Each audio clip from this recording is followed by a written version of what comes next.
ಈಗ ಬೂದ್ನೂರು ಉತ್ಸವ ನಮ್ಮ ಈ ಕ್ಷೇತ್ರದ ಶಾಸಕರು ನನ್ನ ಆತ್ಮೀಯರು ಆದಂಥ ರವಿಕುಮಾರ್ ಗೌಡ ಅವರು ಕಳೆದ 2 ವರ್ಷದಲ್ಲಿ ಮೊದಲನೇ ಮಂಡ್ಯ ಕ್ಷೇತ್ರದಲ್ಲಿ ಅಭಿವೃದ್ಧಿ ಜೊತೆಗೆ ಒಂದು ಸಾಮಾಜಿಕವಾಗಿ ಸಾಂಸ್ಕೃತಿಕವಾಗಿ ನಾವು ಏನು 87ನೇ ಅಖಿಲ ಭಾರತ ಸಾಹಿತ್ಯ ಸಮ್ಮೇಳನವನ್ನು ಯಶಸ್ವಿಯಾಗಿ ಮಾಡಿದೋ ಇಡೀ ಜಿಲ್ಲೆಯ ಎಲ್ಲ ಶಾಸಕರು ಪಕ್ಷಾತೀತವಾಗಿ ಅದರ ಹಿನ್ನೆಲೆಯಲ್ಲೇ ಒಂದು ಬೂದ್ನೂರಿನ ಉತ್ಸವ ಅಂತೇಳಿ ಪ್ರಾರಂಭ ಮಾಡಿ ಮೊದಲನೇ ವರ್ಷ ಯಶಸ್ವಿಯಾಗಿ ಮಾಡಿದರು. 2ನೇ ವರ್ಷ ಈ ವರ್ಷ ಅದಕ್ಕಿಂತ ಡಿಫರೆಂಟಾಗಿ ಮಾಡಬೇಕು ಅಂತ ಸಾಕಷ್ಟು ಇದರ ಮಧ್ಯದಲ್ಲಿ ಅಭಿವೃದ್ಧಿ ಕೆಲಸ ಅಥವಾ ಸಾರ್ವಜನಿಕವಾಗಿ ಅನೇಕ ಕಾರ್ಯಕ್ರಮಗಳು ಸರ್ಕಾರದಿಂದ ಸೌಲಭ್ಯಗಳು ಕೊಡಿಸೋದ್ರಲ್ಲೂ ಯಶಸ್ವಿಯಾಗಿ ಅದರ ಜೊತೆಗೆ ಇದು ಒಂದು ಸಾರ್ವಜನಿಕರಿಗೆ ಒಂದು ನೂತನವಾದಂಥ ಒಂದು ಕಾರ್ಯಕ್ರಮವನ್ನು ಮಾಡಬೇಕು ಅಂತೇಳಿ ಮಾಡ್ತಾಯಿದ್ದಾರೆ. ನಾಳೆ ಅದು ಅಧಿಕೃತವಾಗಿ ಉದ್ಘಾಟನೆ. ಆ ಉದ್ಘಾಟನೆ ಪೂರಕವಾಗಿ ಅನೇಕ ಕಾರ್ಯಕ್ರಮಗಳನ್ನ ಇಟ್ಕೊಂಡಿದ್ದಾರೆ. ಸ್ಪೋರ್ಟ್ಸ್ ಇರ್ಬೋದು, ಮಹಿಳೆಯರಿಗೆ ರಂಗೋಲಿ ಇರ್ಬೋದು, ಇನ್ನಿತರ ಆ್ಯಕ್ಟಿವಿಟೀಸ್ ಎಲ್ಲನೂ ಕೊಟ್ಟು ಅದನ್ನೆಲ್ಲ ಪ್ರೈಸನ್ನು ಕೊಡ್ತಕ್ಕಂಥ ಒಂದು ಇದರಲ್ಲಿ ಯುವಕರಿಗೆ ಮಂಡ್ಯ ಒಂದು ನಗರವನ್ನು ಸುತ್ತಮುತ್ತಲ ಗ್ರಾಮವನ್ನು ಮೇಲುಗಡೆಯಿಂದ ತೋರಿಸಿದ್ರೆ ಬಹುಶಃ ನಮ್ಮ ಮಂಡ್ಯ ಹೇಗಿದೆ ಅಂತೇಳಿ ಇವತ್ತು ಎಲ್ರಿಗೂ ಹೆಲಿಕಾಪ್ಟ್ರಲ್ಲಿ ಓಡಾಡೋ ಅವಕಾಶಗಳು ಇರಲ್ಲ. ಯಾರಿಗೆ ಬೇಕಾದ್ರೂ ಶಕ್ತಿ ಇದೆ, ಹೆಲಿಕಾಪ್ಟ್ರಲ್ಲಿ ಓಡಾಡಲಿಕ್ಕೆ ಆಗದೇ ಇರೋದಂತೆ ನಮ್ಮ ರೈತರು ಹೋಗ್ಬೋದು, ಸಾರ್ವಜನಿಕರು ಯಾರು ಬೇಕಾದ್ರೂ ಓಡಾಡ್ಬೋದು. ಆದರೆ ಈ ಥರದ ಒಂದು ಮಂಡ್ಯ ಒಂದು ನಗರವನ್ನು ಪ್ರದರ್ಶನ ಮಾಡ್ತಕ್ಕಂಥ ಒಂದು ಅವಕಾಶವನ್ನು ಮೊದಲಿಗೆ ಪ್ರಪ್ರಥಮವಾಗಿ ರವಿಕುಮಾರ್ ಅವರು ಸಾರ್ವಜನಿಕರಿಗೆ ಅವಕಾಶ ಮಾಡಿಕೊಟ್ಟಿದ್ದಾರೆ. ಅವನಿಗೆ ನನ್ನ ಜಿಲ್ಲೆಯ ಜನತೆ ಪರವಾಗಿ ನಮ್ಮ ಮಂಡ್ಯ ಕ್ಷೇತ್ರದ ಜನತೆ ಪರವಾಗಿ ಅಭಿನಂದನೆ ಸಲ್ಲಿಸ್ತೀನಿ. ನಾನು ಮತ್ತು ಉದಯ್ ಅವರು ಈ ಒಂದು ಕಾರ್ಯಕ್ರಮವನ್ನು ಭಾಳ ಸಂತೋಷವಾಗಿ ಉದ್ಘಾಟನೆ ಮಾಡಿ ನಾನು ನಾಳೆ ಈ ಒಂದು ಬೂದ್ನೂರು ಉತ್ಸವದ ಅಧಿಕೃತ ಸಾಂಸ್ಕೃತಿಕ ಕಾರ್ಯಕ್ರಮ ಉದ್ಘಾಟನೆಗೆ ಸಾಯಂಕಾಲ 6 ಗಂಟೆಗೆ ಬರ್ತಾಯಿದ್ದೀವಿ. ಇದು ಒಳ್ಳೆಯದಾಗಲಿ ಅಂತೇಳಿ ನಾನು ಎಲ್ರಿಗೂ ಸೇಫಾಗಿ ಇವತ್ತು ನಾಳೆ ನಾಡಿದ್ದಲ್ಲ 3 ದಿವಸ ಈ ಕಾರ್ಯಕ್ರಮ ಇರುತ್ತೆ. ಹೆಲಿಪ್ಯಾಡು ಇಲ್ಲೇ ಹೆಲಿಕಾಪ್ಟರ್ ಓಡಾಡೋ ಅಂಥದ್ದು 3 ದಿವಸ ಎಲ್ಲರೂ ಸಮಾಧಾನವಾಗಿ ಇದನ್ನು ಒಳ್ಳೆಯ ರೀತಿಯಲ್ಲಿ ಬಯಸಬೇಕು. ನಮ್ಮ ಪೊಲೀಸ್ ಇಲಾಖೆ, ಜಿಲ್ಲಾ ಆಡಳಿತ ಇದನ್ನು ಎಚ್ಚರಿಕೆಯಿಂದ ಯಾರಿಗೂ ಯಾವುದೇ ಒಂದು ಸಣ್ಣ ಅಡಚಣೆ ಆಗದಂಗೆ ನೋಡ್ಕೋಬೇಕು ಅಂತೇಳಿ ನಾನು ಸೂಚನೆ ಕೊಟ್ಟಿದ್ದೀನಿ.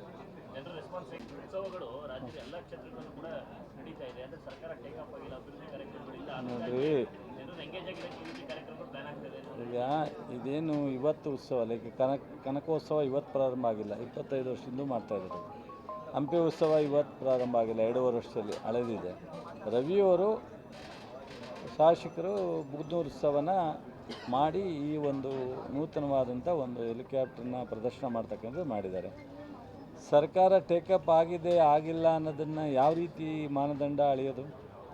ಕಳೆದ 5 ವರ್ಷದಲ್ಲಿ ನೀವು ರಾಜ್ಯ ಎಲ್ಲ ಅಳತೆ ಮಾಡಬೇಡಿ, ಮಂಡ್ಯ ಜಿಲ್ಲೆಗೆ 5 ವರ್ಷದಲ್ಲಿ ಯಾವುದರಲ್ಲಿ ನೀವು ಕಳೆದ 5 ವರ್ಷ 3 ಮುಖ್ಯಮಂತ್ರಿಗಳ ಕಾಲದಲ್ಲಿ ಏನು ಕಾರ್ಯಕ್ರಮಗಳಿರ್ಬೋದು, ಅಭಿವೃದ್ಧಿ ಇರ್ಬೋದು, ಯೋಜನೆಗಳು, ಸಾರ್ವಜನಿಕ ಸೌಲಭ್ಯಗಳು ಎಲ್ಲವನ್ನು ಒಂದು ಪಟ್ಟಿ ಮಾಡಿ ಕಳೆದ 5 ವರ್ಷದಲ್ಲಿ ಈ ವರ್ಷ ಏನು ಮಾಡಿದ್ದೀವಿ ನೋಡಿ, ಅದಕ್ಕೆ ಕಂಪೇರ್ ಮಾಡಿ ಹೇಳಿದ್ರೆ ನಾನು ಒಂದು ದಿವಸ ಬೇಕಾದ್ರೆ ನಿಮ್ಮ ಜೊತೆ ಕೂತ್ಕೊಂಡು ಡಿಸ್ಕಸ್ ಮಾಡಿ.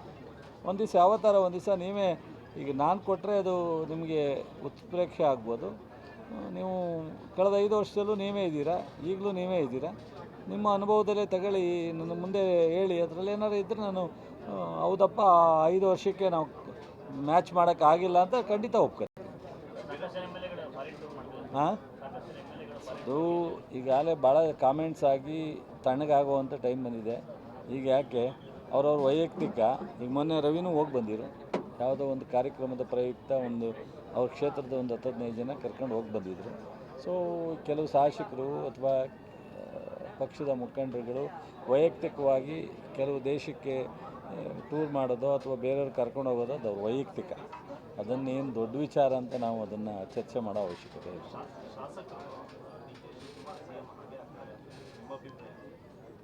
ಸರ್, ಅದನ್ನು ಅವ್ರೇನು ಹೇಳೋರೆ ಅಂತ ಅರ್ಥ ಮಾಡ್ಕೊಂಡ್ರಲ್ಲ. ನಾನು ನೋಡಿದೆ ವಿಡಿಯೋನ. ಹೈಕಮಾಂಡು ಸೂಕ್ತವಾದಂಥ ನಿರ್ಧಾರ ತಗೋತಾರೆ. ಇಲ್ಲಿ ಟೂರ್ ಹೋಗೋದು ಟೂರ್ ಬರೋದು ಅಥವಾ ಯಾರು ಪರ ಯಾರು ವಿರುದ್ಧ ನಿಲ್ಲೋದ್ರಿಂದ ಆಗಲ್ಲ. ಹೈಕಮಾಂಡ್ ನಮ್ಮ ತೀರ್ಮಾನ, ಹೈಕಮಾಂಡು ಇದನ್ನು ಸೂಕ್ತವಾದಂಥ ಸಂದರ್ಭದಲ್ಲಿ ತೀರ್ಮಾನ ತಗೋಬೇಕು ಅನ್ನೋದು ನನ್ನ ಒತ್ತಾಯ ಅಂತ ಹೇಳಿದ್ದಾರೆ. ದಟ್ ಈಸ್ ಖಂಡಿತ ಅದ್ರ ಬಗ್ಗೆ ನನ್ನ ಅಭಿಪ್ರಾಯ ಏನಿಲ್ಲ. ನಾನು ಒಬ್ಬ ಕ್ಯಾಬಿನೆಟ್ ಸಚಿವನಾಗಿ ನಮ್ಮ ಪಕ್ಷ ಡ್ಯಾಮೇಜ್ ಆಗಲಿಕ್ಕೆ ಬಿಡಲ್ಲ. ನಮ್ಮ AICC ಅಧ್ಯಕ್ಷರಿರ್ಬೋದು, ರಾಹುಲ್ ಗಾಂಧಿಯವರಿರ್ಬೋದು, ಸೊ ಮೊನ್ನೆ ಜವಾಬ್ದಾರಿ ತಗೊಂಡಿರ್ತಕ್ಕಂಥ ವೇಣುಗೋಪಾಲ್ ಸುರ್ಜೇವಾಲಾ ಇರ್ಬೋದು, ಮೇಡಮ್ ಇರ್ಬೋದು, ನಮ್ಮ ಅಧ್ಯಕ್ಷರನ್ನ DCM ಮತ್ತು CM ಇಬ್ಬರನ್ನೂ ಕೂರಿಸಿ ಸೂಕ್ತವಾದಂಥ ಸಂದರ್ಭದಲ್ಲಿ ಒಂದು ತೀರ್ಮಾನವನ್ನು ತಗೋತಾರೆ. ಯಾವುದೇ ಕಾರಣಕ್ಕೆ ನನ್ನ ಮುಖ್ಯಮಂತ್ರಿಗಳು ಪದೇ ಹೇಳಿದ್ದಾರೆ ಮೀಡಿಯಾಕ್ಕೆ, ಹೈಕಮಾಂಡ್ ತೀರ್ಮಾನಕ್ಕೆ ನಾನು ಬದ್ಧ ಅಂತ. ಅದೇ ರೀತಿ ನಮ್ಮ ಉಪಮುಖ್ಯಮಂತ್ರಿಗಳು ಹೇಳಿದ್ದಾರೆ ಹೈಕಮಾಂಡ್ ಬದ್ಧಕ್ಕೆ ನಾವಿಬ್ಬರೂ ಬದ್ಧ ಅಂತ. ಪ್ರಶ್ನೆನೇ ಬರಲ್ಲ, ತೀರ್ಮಾನ ತಗತ್ತೆ.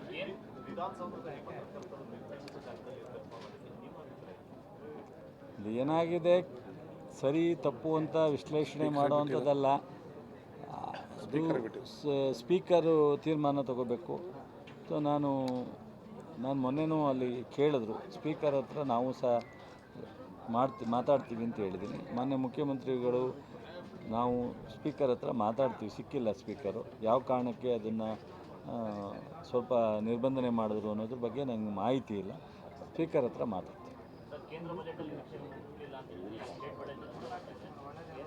ಸ್ಟೇಟ್ ಬಜೆಟು ನೋಡ್ರಿ, ನಾವು ಕಳೆದ 2.5 ವರ್ಷದಲ್ಲಿ ಯಶಸ್ವಿಯಾಗಿ 5 ಗ್ಯಾರಂಟಿ ಕೊಟ್ಟಿರೋದೇ ಒಂದು ದೊಡ್ಡ ಇದು. ಅಭಿವೃದ್ಧಿಗೆ ನಾವು ನಿರಂತರವಾಗಿ ಮಾಡ್ತಾಯಿದ್ದೀವಿ. ಈ ವರ್ಷ ಬಜೆಟ್ನಲ್ಲೂ ಸಹ 100ಕ್ಕೆ 100 ನಮ್ಮ ಮುಖ್ಯಮಂತ್ರಿಗಳು ಅವರ ಅನುಭವದ ಹಿನ್ನೆಲೆಯಲ್ಲಿ ನಮ್ಮ ಸಂಪನ್ಮೂಲವನ್ನು ನೋಡಿ ಸೂಕ್ತವಾದಂಥ ಒಳ್ಳೆಯ ಬಜೆಟನ್ನು ಕೊಡ್ತಾರೆ ಅನ್ನೋ ಭರವಸೆ ನಮಗಿದೆ. ಮತ್ತು ಇದು 4 ಲಕ್ಷ ಮೀರಿದಂಥ ಬಜೆಟು. 55 ಲಕ್ಷ ಕೊಡುವಂಥ ರಾಜ್ಯದ ಅವರೇ BJPಯವರು ನಿಮ್ಮ TV ಡಿಸ್ಕಷನಲ್ಲಿ ನೋಡಿದ್ದೀವಿ ನಾವು ಎಷ್ಟೋ ಸಾರಿ. ಸೊ ರೈತರಿಗೆ ಹೆಚ್ಚಿಗೆ ಆದ್ಯತೆ ಕೊಟ್ಟಿಲ್ಲ ಅಥವಾ ಕರ್ನಾಟಕಕ್ಕೆ ಸಂಪೂರ್ಣವಾಗಿ ಮಾನ್ಯತೆ ಕೊಟ್ಟಿಲ್ಲ ಅನ್ನೋದು ನೀವೆಲ್ಲ ನೋಡಿದ್ದೀರಾ. TVನಲ್ಲಿ ಡಿಸ್ಕಷನ್ ನೋಡಿದ್ದೀರಾ, ಪತ್ರಿಕೆಯಲ್ಲಿ ನೋಡಿದ್ದೀರಾ. ಇವತ್ತು 19 ಜನ BJP MPಗಳಿದ್ದು, 5 ಜನ ಮಂತ್ರಿಗಳಿದ್ದು, ರಾಜ್ಯಕ್ಕೆ ಏನಾದರೂ ಅವ್ರದ್ದು ಆದಂಥ ಕೊಡುಗೆ ಇದೆಯಾ? ನೀವೇ ಅದನ್ನ ವಿಶ್ಲೇಷಣೆ ಮಾಡಿದ್ರೆ ಆಯಿತು. ನಾವೇನು ಹೇಳಲೇಬೇಕಾಗಿಲ್ಲ. ನಾವು ಹೇಳಿದ್ರೆ ಅವ್ರಿಗೆ ಕಾಂಗ್ರೆಸ್ನವರು BJPಯವ್ರನ್ನ JDSನವ್ರನ್ನ ಬೈದು ಅಂತಾರೆ. ಇವತ್ತು ಜನತಾದಳದವರು BJP ವಿರುದ್ಧ ಟೀಕೆಯನ್ನು ಮಾಡಿದಂಥ ಕಾಂಗ್ರೆಸ್ಗಿಂತ ಒಂದು ಹೆಜ್ಜೆ ಮುಂದೆ ಹೋಗಿ ಟೀಕೆ ಮಾಡಿದವರು JDS ಅವರು. ಇವತ್ತು ಎಲ್ಲ ಸೈಲೆಂಟ್ ಆಗಿಬಿಟ್ಟಿದ್ದಾರೆ. ಕೊನೆ ಪಕ್ಷ ಅವರು ಡಿಮ್ಯಾಂಡಾರ ಮಾಡ್ಬೋದಾಯಿತು, ಏನೂ ಮಾಡ್ತಾಯಿಲ್ಲ. ಅವ್ರಿಗೆ ಅಧಿಕಾರನೇ ಮುಖ್ಯ ಆಗಿದೆ ವಿನ ಜನತಾದಳಕ್ಕೆ ಅವರು ಕೊಟ್ಟಿರ್ತಕ್ಕಂಥ BJPಯ ಒಂದು ಮಿತ್ರತ್ವದಿಂದ ಅವ್ರಿಗೆ ಲಾಭ ಏನಾಗಿದೆ ಅದೇ ಸಾಕು. ರಾಜ್ಯಕ್ಕೆ ಅನ್ಯಾಯ ಆಗಿದ್ರು ತೊಂದರೆ ಇಲ್ಲ ಅನ್ನೋ ಪರಿಸ್ಥಿತಿ ಅವರು ತಲುಪಿದ್ದಾರೆ. ಸೊ ಈಗ ಮಾದಾಯಿ ನಾವು ಟೆಂಡರ್ ಕರೆದಿದ್ದೀವಿ, ಒಂದು ಕ್ಲಿಯರೆನ್ಸ್ ಕೊಟ್ಟಿಲ್ಲ. ಇವತ್ತು ಮೇಕೆದಾಟು ಸುಪ್ರೀಂ ಕೋರ್ಟ್ ಡೈರೆಕ್ಷನ್ ಕೊಟ್ಟರು, ಒಂದು ಕ್ಲಾರಿಟಿ ಇಲ್ಲ. ಸುಪ್ರೀಂ ಕೋರ್ಟಿಂದ ಕ್ಲಿಯರಾಗಿ ಮಾಡಬೇಕು, ಮಾಡೋದು ಸೂಕ್ತ, ಇದು ಅನಿವಾರ್ಯ ಅಂತೇಳಿ ಡೈರೆಕ್ಷನ್ ಕೊಟ್ಟರು ನಾನು 5 ನಿಮಿಷಕ್ಕೆ ಮಾಡ್ತೀನಿ ಅಂತ ನಮ್ಮ MP ಅವರು ಹೇಳಿದರು. ಸುಪ್ರೀಂ ಕೋರ್ಟ್ ಕೊಟ್ಟ ಮೇಲೂ ಅವರು ಇನ್ನೂ ಮಾಡೋಕ್ಕಾಗಿಲ್ಲ. ಏನು ಮಾಡೋಕ್ಕಾಗತ್ತೆ ಈಗ? ಅದರಿಂದ ನನಗೆ ಗೊತ್ತಿದೆ ಸಾರ್ವಜನಿಕರು ಒಂದೊಂದು ಸಾರಿ ಹಲವಾರು ಕಾರಣಕ್ಕೆ ಎಷ್ಟೇ ಅಭಿವೃದ್ಧಿ ಅಥವಾ ಎಷ್ಟೇ ಒಳ್ಳೆಯ ಕಾರ್ಯಕ್ರಮ ಸಾರ್ವಜನಿಕ ಸೌಲಭ್ಯ ಕೊಟ್ಟರು ಬೇರೆ ಬೇರೆ ಕಾರಣಕ್ಕೆ ರಾಜಕೀಯವಾಗಿ ಆಲೋಚನೆ ಮಾಡ್ತಕ್ಕಂಥದ್ದನ್ನ ಈ ರಾಷ್ಟ್ರದಲ್ಲಿ ಪ್ರಜಾಪ್ರಭುತ್ವದಲ್ಲಿ ನಾವು ನೋಡ್ಕೊಂಬಂದಿದ್ದೀವಿ. ನೋಡೋಣ, ಕೆಲವರೆಲ್ಲ 28ಕ್ಕೆ ಎಲ್ಲ ರೆಡಿಯಾಗವ್ರೆ, ಕೋಟು ಗೀಟು ಹೊಲಿಸ್ಕೊಂಡು. ಸೊ ಇನ್ನೂ 2 ವರ್ಷ ಇದೆ ಅನ್ನೋದೇ ಮರ್ತುಬಿಟ್ಟವ್ರು ಅವರು. ಬಹುಶಃ 2 ವರ್ಷ 2 ದಿವಸ ಬರುತ್ತೆ ಅಂತ ತಿಳ್ಕೊಂಡವ್ರು. 2 ವರ್ಷ 3 ತಿಂಗಳಿದೆ. ಬಟ್ ಆಲೇ ಕೋಟು ಸೂಟು ಎಲ್ಲ ಹೊಲಿಸ್ಕೊಂಡು ಸೊ ಯಾರ್ಯಾರು ಯಾವ್ಯಾವ ಖಾತೆ ಹಂಚ್ಕೊಂಡು ಕೂತಿದ್ದಾರೆ. ಇರಲಿ, ಖುಷಿಯಾಗಿರೋದು ತಪ್ಪು ಅಂತೂ ಹೇಳೋಕ್ಕಾಗಲ್ಲ. ಸೊ ಇರಲಿ, ನಮಗಿನ್ನೂ 2 ವರ್ಷ 3 ತಿಂಗಳಿದೆ. 28ಕ್ಕೆ ಡಿಸೈಡ್ ಮಾಡ್ತಾರೆ ಜನ ಅಂತ. ಮುಖ್ಯವಾಗಿ 28ಕ್ಕೆ ಯಾರನ್ನು ಆಯ್ಕೆ ಮಾಡಬೇಕು, ಯಾವ ಸರ್ಕಾರ ಬರಬೇಕು ಅನ್ನೋದನ್ನು ಜನ ಥಿಂಕ್ ಮಾಡೋದೇ 3 ತಿಂಗಳಿದೆ ನನಗೆ. ಟೂ ಅರ್ಲಿ ಅಲ್ಲ. ಕೆಲವರು ಅವರೇ ಬಾಯ್ಬಿಟ್ಟವ್ರೆ, ಮಗು ಊಟಕ್ಕಿಂತ ಮೊದಲೇ ಕುಲಾವಿ ಅಂತ. ಹಂಗೆ ಎಲ್ಲನೂ ಅವರೇ ಮಾತಾಡ್ತಾರೆ, ಅವರೇ ಪ್ರಶ್ನೆ ಮಾಡ್ತಾರೆ. ಅವರವರಲ್ಲೇ ಈಗ ಎರಡು ಪಕ್ಷದ ಮಧ್ಯದಲ್ಲಿ ನಡೀತಾ ಇದೆ, ಆಲೆ ಪ್ರಾರಂಭ ಆಗಿದೆ ತಿಕ್ಕಾಟ. ಸೊ ಮಿತ್ರತ್ವದ ಪ್ರಶ್ನೆ, ಅದಕ್ಕೆ ಸಮಾಧಾನ. ಬಟ್ ಒಂದು ಸ್ವಲ್ಪ ಪ್ರಶ್ನೆ ಮಾಡೋರು ಪ್ರಜಾಪ್ರಭುತ್ವದಲ್ಲಿ ನಾವು ನೋಡ್ತಾ ಇದ್ದೀವಲ್ಲ, ಅದರಿಂದ ಇವೆಲ್ಲ ನಡೀಲಿ ಇನ್ನೂ 2 ವರ್ಷ. ಸರಿ, ಥ್ಯಾಂಕ್ ಯು ಸರ್. ಅಲ್ಲಿ ಕುತ್ಕೊಂಡು ಒಂದು 7ನೇ ತಾರೀಕು ಅಸ್ಪೃಶ್ಯತಾ ಆಂದೋಲನ ಸಾಮಾಜಿಕ ಬಿಡುವು ಅದು ಕಾರ್ಯಕ್ರಮ ಯಶಸ್ವಿ ಜಿಲ್ಲಾಡಳಿತ ಮಾಡಿದ್ದೀವಿ. ನಾವು ಬರ್ತೀವಿ, ನೀವು ಬನ್ನಿ ಅಂತ ಇದರಲ್ಲೇ ಕೊಟ್ಬಿಟ್ರಲ್ಲ.